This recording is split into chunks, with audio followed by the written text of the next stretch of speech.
Oke teman-teman, selamat pagi. Sebelum kita beraktivitas, kita akan merenungkan firman Tuhan. Sebelumnya kita akan memuji Tuhan. Tuhan adalah gembalaku, takkan kekurangan aku. Dia memberikan.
Berdoa.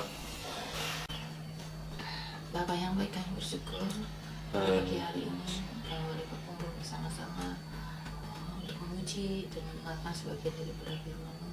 Bersyukur Tuhan kalau sepanjang malam hari Engkau menyertai kami dalam istirahat kami, dan kami selalu bersyukur karena perlindungan Tuhan. Engkau yang selalu melindungi kami, Engkau yang selalu menenangi kami, dan Engkau yang membaringkan kami di tempat yang berumput hijau, dan kami yang selalu merasakan pertolongan Tuhan. Terima kasih ya Bapa, Engkau Allah kami yang baik.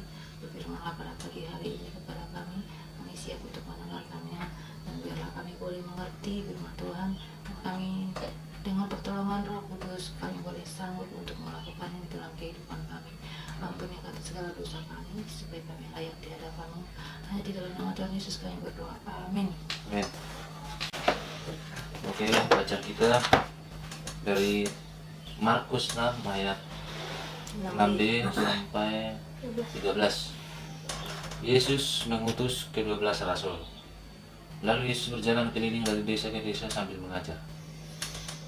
Ia menghidup mati hidup dan mengutus mereka berdua-dua, dan memberi mereka kuasa atas roh jahat, dan berpesan kepada mereka supaya jangan membawa apa-apa dalam perjalanan mereka, kecuali tongkat, baju pun jangan, bekal pun jangan, uang dalam ikat pinggang pun jangan. Boleh memakai alas kaki, tetapi jangan memakai dua baju. Katanya selanjutnya kepada mereka, kalau di suatu tempat kamu sudah diterima dalam suatu rumah, tinggallah di situ sampai kamu berangkat dari tempat itu. Dan kalau ada suatu tempat yang tidak mau menerima kamu, dan kalau mereka tidak mau mendengarkan kamu, keluarlah dari situ dan tebaskanlah debu yang di kakimu sebagai peringatan bagi mereka. Lalu pergilah mereka memberitahu bahwa orang harus bertobat. Dan mereka mengusir banyak setan dan mengoles banyak orang sakit dengan minyak dan menyembuhkan mereka. Sampai di situ pembacaan kita. Ini bacaan kita ini merupakan kelanjutan dari ayat sebelumnya, ketika Yesus pulang kampung ke Nazaret, tempat Yesus dilahirkan. Apa yang terjadi dengan Yesus ketika di Nazaret?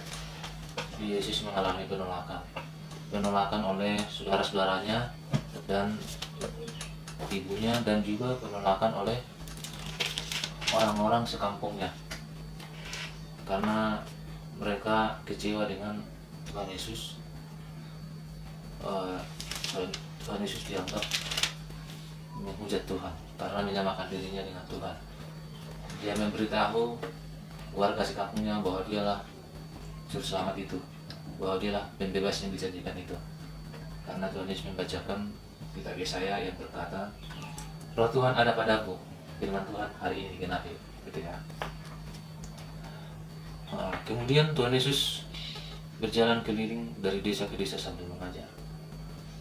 Pada zaman dulu tidak seperti sekarang ini. Pada zaman dulu itu transportasi itu hanya menggunakan binatang, seperti Jadi waktu zaman dulu banget cuma jalan kaki doang. keledai bisa pakai keledai, Entah. unta, keledai juga bisa ya. Keledai bisa. Waktu Tuhan Yesus Keledai. ya, saya suka kecelek bilang itu keledai dengan kedelai. Tuhan Yesus mau masuk Yerusalem itu kan menaiki seekor keledai yang muda. Dan juga ada transportasi yang lain, kereta kuda namanya. Pada zaman dulu transportasi itu. Tapi kalau Tuhan Yesus mengajar itu dari desa ke desa jalan kaki. Maka kalau sekarang ada orang-orang mau melayani, nggak mau pergi melayani kalau nggak ada kendaraan, nggak ada mobil, nggak ada transport, nggak mau lagi jalan. Tapi kalau seperti hamba-hamba Tuhan di pedesaan, mereka melakukan ini dengan jalan kaki loh. Iya, dulu Bang Perdede itu kalau datang ke janji dia kan di Parigyan tinggal kan. Kalau datang mau melayani jalan kaki tuh sendirian. Enggak pasti juga ya. Jadi dia memanggil ke-12 murid itu, mengutus mereka berdua-dua. Kenapa berdua-dua? Kalau kita baca dalam kitab, dua kesaksian 2-3 orang baru suatu perkara dianggap sah. Jadi orang ini diutus berdua-dua untuk meyakinkan orang-orang yang mereka layani bahwa kesaksian yang mereka sampaikan itu adalah kesaksian yang benar, bisa dipercaya. Kenapa mereka diutus berdua-dua? Supaya mereka juga ada yang, kalau ada yang jatuh bisa membangun, bisa menolong. Kalau ada yang menyimpang dari firman Tuhan, ada yang bisa menegur. Ada saling menegur, saling meneguhkan, saling menguatkan. Firman Tuhan juga di dalam ayat lain dikatakan 2-3 orang berkumpul dalam nama Tuhan, di situ Tuhan hadir. Jadi artinya apa? Kalau di dalam 2-3 orang itu ada dialog gitu loh, jadi ada saling menguatkan. Dia memberi mereka kuasa atas roh-roh jahat. Ketika Tuhan mengutus murid-murid, Tuhan memperlakukan mereka dengan kuasa. Kalau Tuhan yang mengutus, Tuhan yang bertanggung jawab atas siapa yang diutusnya. Ya, Tuhan mengutus murid-murid ini dan Tuhan bertanggung jawab atas kehidupan mereka. Kalau ada yang mengutus, ada yang diutus. Ya. Kalau menolak yang diutus sama dengan menolak yang mengutus. Menolak murid-murid sama dengan menolak Yesus. Menolak Yesus sama dengan menolak kebenaran. Menolak kebenaran sama dengan menolak juru selamat, menolak penebusan. Gitu ya. Jadi di sini Tuhan Yesus memanggil ke-12 murid itu dan mengutus mereka berdua-dua, memberi mereka kuasa atas roh jahat. Ia berpesan kepada mereka supaya jangan membawa apa-apa dalam perjalanan kecuali tongkat. Nggak boleh bawa bekal, nggak boleh bawa roti untuk dimakan tentunya ya. Nggak boleh bawa bekal, maksudnya bekal itu kalau apa kerja itu bawa bekal, tau kan bekal? Adik masih ikut bekal perjalanan untuk makan. Uang dalam ikat pinggang pun jangan. Boleh membawa alas kaki, tapi jangan memakai 2 baju. Hanya boleh membawa alas kaki. Kenapa kalau membawa alas kaki boleh? Karena kalau dalam perjalanan itu penuh dengan batu-batu, kerikil, itu kan bisa membuat kaki sakit. Itu hanya itu yang boleh dibawa. Tidak boleh membawa 2 baju. Maksudnya 2 baju. Hanya yang dipakai doang. Hanya yang dipakai di badan aja. Pakai di badan juga nggak usah 1 baju aja. Katanya selanjutnya kepada mereka, ini ada dibilang kecuali tongkat. Kenapa dengan tongkat? Zaman dulu galak pula. Gimana kita bisa menemukan tongkat? Siapa yang bisa jawab? Tongkat aja, tongkat siapa? Banyak kisah cerita kita lihat tongkat. Tongkat kayu kan? Hah? Kayu. Iya, tongkat itu siapa yang menggunakan tongkat yang kita tuh? Musa, terus sekali. Wah, langsung tahu. Siapa lagi setelah Musa? Semuanya udah tahu. Pengganti Musa siapa? Yesua dong. Yesua bawa tongkat nggak? Bawa tongkat. Mazmur 23 mengatakan, gadamu dan tongkatmu itulah yang menghibur aku. Dalam kitab Amsal mengatakan bahwa siapa tidak menginginkan tongkat kepada anaknya, anaknya itu adalah dia sedang membiarkan anaknya itu untuk binasa. Tongkat artinya adalah untuk mendidik. Satu ya. Jadi kecuali tongkat, ini artinya apa? Tongkat yang dimaksud di sini bukan itu adalah lambang. Berarti lambang kan? Makna yang ada di dalam tongkat itu. Kalau mereka membawa tongkat, mereka membawa didikan Tuhan. Itu maksudnya. Ya kan? Itu yang mereka bawa kepada, yang mau mereka kabarkan kepada orang-orang. Tongkat itu berbicara penolong. Ya kan? Bagaimana ketika Raja Ahasuerus mengulurkan tongkatnya kepada Ratu Esther, itu artinya permintaan diterima, ya kan? Di dalam Mazmur, gadamu dan tongkatmu itulah yang menghiburkan aku. Jadi tongkat itu pengertiannya banyak sekali. Tongkat itu untuk mengajar, tongkat itu untuk memukul, ya kan? Pengertiannya banyak. Kalau kita cari kata tongkat, kalau kita searching di HP lebih gampang. Kita banyak tahu arti tongkat. Kenapa disuruh di sini harus bawa tongkat? Kalau nggak bawa tongkat nggak benar. Bagaimana Tuhan mengutus Musa waktu itu untuk menyeberang Laut Tiberau? Tuhan memerintahkan berfirman kepada Musa, angkat tongkat itu, tidurkan tongkat itu. Apa yang terjadi? Laut Tiberau terbelah, sehingga bangsa Israel bisa lewat. Tongkat juga berbicara mengenai membawa kuasa Tuhan, penuh dengan kuasa Tuhan kedatangan mereka. Jadi murid-murid itu datang bukan untuk memberitakan diri mereka, bukan. Tetapi ketika mereka menerima kuasa itu, mereka bisa menjadi kesaksian buat orang-orang yang mereka kabarkan firman Tuhan. Kemudian selanjutnya kepada mereka, katanya selanjutnya kepada mereka, kalau di suatu tempat kamu sudah diterima dalam satu rumah, tinggallah di situ sampai kamu berangkat dari tempatnya. Ya. Jadi ketika Tuhan mengutus, memang dihadapkan pada dua hal. Ada yang menerima, ada yang menolak. Ya. Tapi mereka sangat rugi bagi mereka yang menerima kebenaran, karena mereka menolak penebusan, menolak keselamatan. Bagi Tuhan masih ada kesempatan ketika menolak pada suatu waktu, sama seperti yang dialami oleh saudara-saudara dari Tuhan sendiri. Ibunya pada awalnya menolak mereka, bahkan mencemooh, tidak menganggap bahwa Tuhan itu adalah membuat kegaduhan, membuat keributan, karena di mana Yesus selalu mengundang reaksi banyak orang, jadi membuat gaduh. Tetapi pada akhirnya kita mencatat Bunda Maria bersama saudara-saudara Yesus, Tuhan Yesus, mereka menerima Yesus. Justru mereka adalah menjadi murid-murid Yesus yang mengikut dalam beritakan Injil. Saya nggak tahu, saya belum mendapat informasi mengenai orang-orang Nazaret itu akhirnya bertobat atau enggak.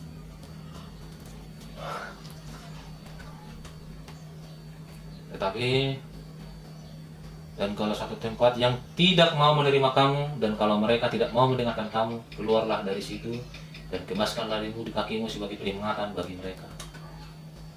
Jadi dibaskan kaki itu sebagai peringatan bagi mereka. Kenapa? Pada saat penghakiman, semua pemberitaan ini akan menjadi kesaksian buat orang yang menolak maupun yang menerima bahwa mereka pantas diselamatkan atau tidak. Kenapa? Mereka menolak, bukan mereka tidak pernah mendengarkan firman Tuhan itu, ya kan? Kalau seseorang sudah tahu firman Tuhan dan dia sudah pernah dengar dan kemudian tidak mengindahkan dan tidak menerima, maka dia bertanggung jawab atas dirinya sendiri, ya kan? Bukan tidak pernah mendengar. Makanya kalau orang sudah mendengarkan firman Tuhan tetapi tidak melakukannya dan tidak berjuang untuk melakukannya, maka dia sebenarnya sudah berada dalam hukuman. Kita tahu kebenaran dan kita berjuang melakukannya dengan pertolongan Roh Kudus, maka itu artinya kita hidup dalam kasih karunia Tuhan. Kasih karunia bertumbuh dalam beriman. Ya. Itu yang dikatakan di sini. Jadi ada dua pihak, yang menerima dan yang menolak. Dan mereka mengusir banyak setan dan mengoles banyak orang sakit dengan minyak dan menyembuhkan mereka. Ya. Murid-murid dilengkapi dan sehingga banyak terjadi mujizat. Jadi inti dari renungan kita pagi hari ini adalah yang pertama, kita memiliki keteladanan seperti yang dilakukan Tuhan Yesus.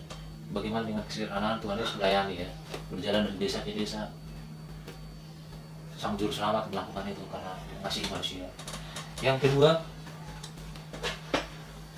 jangan menolak utusan Tuhan. Menolak utusan Tuhan sama dengan menolak Tuhan, menolak firman-Nya, menolak kebenaran, menolak penebusan, menolak Juru Selamat. Maka yang menolak pasti akan binasa. Ya. Jika tidak bertobat, kalau masih diberikan waktu Tuhan waktu bertobat, maka bertobat. Tapi kalau waktunya sudah habis tidak bertobat, apa yang terjadi? Seperti yang dialami oleh Sodom dan Gomora, tidak bertobat. Artinya menerima penghukuman. Seperti zaman Nuh tidak bertobat, menerima penghukuman. Tuhan itu pandang sabar dan berlimpah kasih setia. Dia memberikan kesempatan kepada setiap orang untuk bertobat, meninggalkan dosa-dosanya. Tetapi bila waktunya sudah habis, maka orang itu akan binasa. Itu ya. Jadi yang kedua, kita jangan menolak utusan Tuhan. Yang ketiga adalah kita harus, ketika diutus Tuhan, bahwa kita harus membawa yang utama adalah tongkat. Tongkat itu berbicara apa tadi? Pesan dari Tuhan, kuasa dari Tuhan, penyertaan Tuhan, perlindungan Tuhan. Itu yang kita bawa. Jadi bukan kita mengabarkan diri kita, gitu ya. Jadi benar-benar kita siap melayani, membawa nama Tuhan. Nah, itu. Yang kemudian kita diperhadapkan dengan dua pilihan sebagai utusan Tuhan. Nah, utusan Tuhan itu siapa sekarang?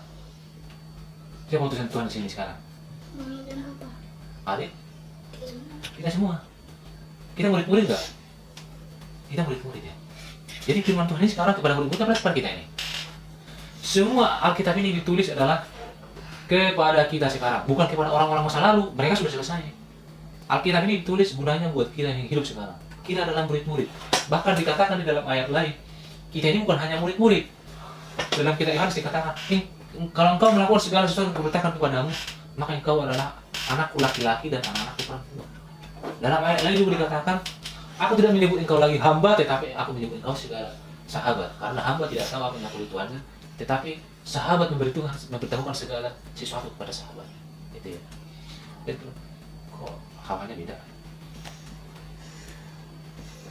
Jadi itu ya. Ketika murid-murid tidak diterima, mereka tetap melayani. Ketika murid diterima dalam satu rumah, mereka bersukacita. Jadi kita diperhadapkan seperti itu. Jadi ketika Tuhan mengutus kita ke dunia ini menjadi terang, karena dikatakan kita adalah terang dunia, garam dunia, hidup kita harus menjadi kesaksian dari perbuatan kita. Sekarang memberitakan Injil yang terutama adalah melalui perbuatan. Sekarang banyak orang sudah mengenal Tuhan Yesus, tapi mereka tidak melihat contoh teladan. Jadi mari kita tunjukkan keteladanan bagi keluarga kecil kita, terutama saling menegur, karena kita lebih dari dua di sini, saling menguatkan untuk kita berjalan dalam terang Tuhan. Jadi yang mengkoreksi kita adalah firman Tuhan. Jadi poin-poinnya udah jelas ya. Abang, ada yang mau ditambahkan abang, adik? Mama? Hah? Jadi orang yang memberitakan yang diutus Tuhan itu pasti orangnya yang sederhana ya. Iya. Jadi ya kalau kita mengikuti sejarah nabi-nabi orang-orang sederhana. Katanya apa? Tidak menyimpan duit di dalam ikat pinggang. Akhirnya apa? Tidak menyembunyikan uang. Ikat pinggang itu berbicara apa sih? Ikat pinggang itu berbicara Perut. bukan prinsip keteguhan bahwa jangan kita mengandalkan uang. Jangan ada apa yang melekat kepada kita sehingga kita berani untuk memberitakan firman. Bukan itu. Ada. Jadi kita itu jelas benar-benar kita membawa tongkat dalam pelayanan, dalam pemberitaan Injil. Kita harus membawa tongkat. Ingat tongkat itu apa? Ingat tongkat itu apa tadi? Ada sebut satu. Tongkat apa? Hah? Wih, gimana sih adik? Abang, tongkat apa? Untuk mengajar, memukul. Dan tongkat itu Untuk mengarahkan orang kepada kebenaran. tongkat itu menjadi pegangan di saat kita mau jatuh juga, di saat kita dalam bahaya. Itu tongkat itu berguna juga Kalau melindungi kita. tongkat di tangan seorang gembala adalah untuk mengarahkan domba-domba. Iya. Supaya ini, kamu di sini. kamu ke sini. Itu namanya tongkat. Tongkat ini adalah firman Tuhan. Itu pengertiannya. Jadi tongkat itu pengertiannya luas sekali. Ya, oke. Itu sampai sini dengan kita pagi hari ini sangat jelas ya. Tidak menolak hamba-hamba Tuhan yang ada berkat tersendiri. Jangan menolak utusan Tuhan. Utusan Tuhan itu siapa? Kita juga. Setiap orang diutus menjadi terang dan garam sekarang. Kalau seseorang menyampaikan firman Tuhan, makanya kalau ada orang mengatakan Tuhan menyuruh saya untuk ini, itu harus dipertanyakan kalau tidak terjadi. Tapi kalau kita, Tuhan berbicara kepada kita melalui apa sih? Melalui pikiran kita, melalui Alkitab yang kita baca. Iya kan? Itu sangat jelas banget. Ya, apa yang diomongin harus bertanggung jawabkan bilang. Iya, harus bertanggungjawabkan. Jadi jangan terlalu mulut-mulut mengatakan Tuhan berbicara kepada saya, tapi tidak digenapi nih. Makanya harus hati-hati berbicara. Iya. Kalau belum bisa dipertanggungjawabkan, tidak usah diomongin. Iya. Jadi ingat ini, harus membawa tongkat dalam pelayanan. Jangan sembarangan mengucapkan kata-kata. Yesus, terima kasih Tuhan, Allah sudah berkati kami, mendidik sudah berkati kami, mendidik kami, Tuhan, ada berkati kami, setelah ini kami akan melakukan aktivitas kami, berkati ya Tuhan, berkati, dan kalau sedang ada COVID-19 kan, berkati agar sekarang COVID-19 sudah makin ada perbaiknya ya Tuhan. Ya Tuhan, memberkati mama, berkati mama agar tidak mama terlalu mama yang baik, bisa jadi mama yang baik dan selalu sehat. Memberkati papa, berkati papa juga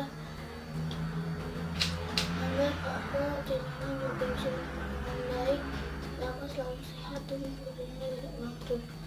Tuhan tolong berkati ayah mama, jadi mama tidak menyusahkan mama dan papa di saat orang itu. Berkati Tuhan, berkati kami dalam menentukan Tuhan dengan mama, Tuhan berkati ya Tuhan, agar kami bisa membawa sampai 50 juga ya Tuhan, agar kami bisa membangun rumah. Nama Tuhan Yesus selalu ya, amin. Terima kasih Tuhan kepada kami, perkenalan Tuhan, Tuhan sekarang kami mau menerima Tuhan, terima kasih Tuhan. Mas Tuhan Yesus, berkati, terima kasih ya Tuhan, Kau sudah mengajari kami. Membaca bahwa Engkau mengajar kami, memberitahu kami, mengingatkan kami pagi hari ini bahwa kami adalah utusan Tuhan untuk kami bersaksi, memberitakan Injil kepada banyak orang, supaya hidup kami menjadi kesaksian karena kami membawa kuasa yang dari Tuhan, yaitu tongkat. Bicara bahwa Tuhan adalah penolong kami, itu yang kami sampaikan kepada banyak orang melalui hidup kami ya Tuhan, bahwa tongkat yang menuntun kami kepada kebenaran, mengarahkan kami kepada kebenaran, bahwa tongkat yang begitu banyak arti dan makna, itu semuanya yang bertujuan untuk memberitakan kebenaran firman Tuhan yang menyelamatkan setiap orang yang lemah, supaya hidup kami fokus dalam pelayanan, bahwa ketika kami menjadi saksian, menjadi utusan Tuhan, bahwa Tuhan yang bertanggung jawab atas hidup kami sebagai utusan, karena yang mengutus kami adalah pencipta alam semesta ya Tuhan. Terima kasih Bapa yang baik, teguhkan iman kami Bapa melalui renungan kami hari ini. Buka mata rohani kami, hati pendengaran kami, supaya kami semakin mengerti visi dan misi Tuhan yang harus kami lakukan dalam hidup ini. Teguhkan hati kami ya Bapa dalam menghadapi zaman sekarang ini, di mana dunia sekarang dilanda oleh COVID-19. Hanya kepada kami berlindung, Tuhan bungkus kami dengan kuasa-Mu Tuhan. Jauhkan kami dari segala berbahaya, kecelakaan, atas situasi ini Bapak. Segala hal yang kami rencanakan untuk pulang kampung, kami bawakan di dalam Tuhan. Jika Tuhan berkenan supaya kami ke jalan bagi kami, Tuhan berikan kebutuhan kami bagi kami untuk mendengarkan suara-Mu, supaya kami salah dalam mengambil keputusan, supaya kami tidak salah dalam menerima informasi yang banyak beredar sekarang, Tuhan. Tapi kami mulai menemukan suatu hal yang mengerucut apa yang Tuhan mau dalam kehidupan ini, Tuhan, untuk kami lakukan. Kami mohon pimpin dan penyertaan-Mu Bapa surga. Terima kasih Bapak, kami serahkan menjadikan dalam tangan. Kami berdoa juga buat saudara kami Bapak, dimanapun berada. Mari kami memperoleh keluarga, memberkati pelayanan mereka, dan juga membagi keluarga. Tuhan pakai mereka menjadi kesaksian dari perbuatan hidup mereka, maupun kesaksian melalui firman Tuhan yang mereka kabarkan. Mereka juga itu kami damai dari sebuah hari kampung, berikan mereka hikmat menjadi kehidupan di kampung, supaya mereka mencari Tuhan dan memuliakan Tuhan. Terima kasih Bapak, kami berdoa juga anak-anak Tuhan titipkan kepada kami dan Mila. Berkati mereka ini Bapak menjadi tapakan Tuhan, kasih dan hormati anak-anak. Tuhan, ampunkan kami sebagai orang tua menjadi kesaksian buat mereka, sehingga kami boleh menjadi teladan buat mereka. Berkati sisi rumah ini supaya kami semakin kompak, sehat, sedikit dalam iman kepada-Mu, yang percaya firman Tuhan sebagai satu-satunya kebenaran dan hidup, yang membebaskan kami dari segala ikatan dosa.